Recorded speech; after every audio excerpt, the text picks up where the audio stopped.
আল্লাযীনা ইয়াকুলুনা আর-রিবা লা ইয়াকুমুনা ইল্লা কামা ইয়াকুমু আল্লাযী ইয়াতাখাব্বাতুহু আশ-শাইতানু মিনাল মাস যালিকা বিআন্নাহুম ক্বালু ইন্নামাল বাই'উ মিসলুর রিবা ওয়া আহাল্লাল্লাহু আল-বাই'a ওয়া হাররামা আর-রিবা ফামান জাআহু মাও'izatun মির রাব্বিহি ফান্তাহা ফালাহু মা সালাফ ওয়া আমরুহু ইলা আল্লাহ ওয়া মান 'ada ফাউলাইকা আসহাবুন নার হুম ফিহা খালিদুন।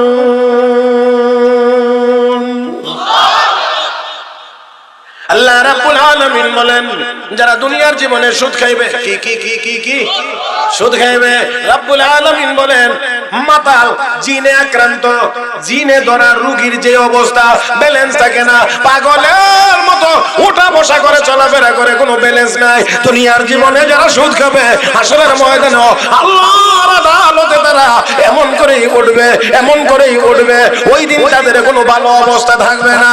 রব্বে কারীম বলেন কেন তারা বলতো যালিকা বিআন্নাহুম ক্বালু ইন্নামাল বাই'উ মিসলুর রিবা, তারা বলতো বেচা কেনাটা তো সুদের মতো।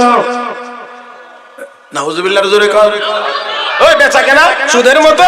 আমার আল্লাহ জবাব দিয়ে কয় না, আহাল্লাল্লাহুল বাই'a ওয়া হাররামার রিবা, আমি আল্লাহ ব্যবসাকে হালাল করেছি, সুদকে। তাহলে আল্লাহ যদি কয় হালাল তাহলে এটাই হালাল, আল্লাহ যদি বলেন হারাম এটাই হারাম। এখানে আর কোনো যুক্তি চলবে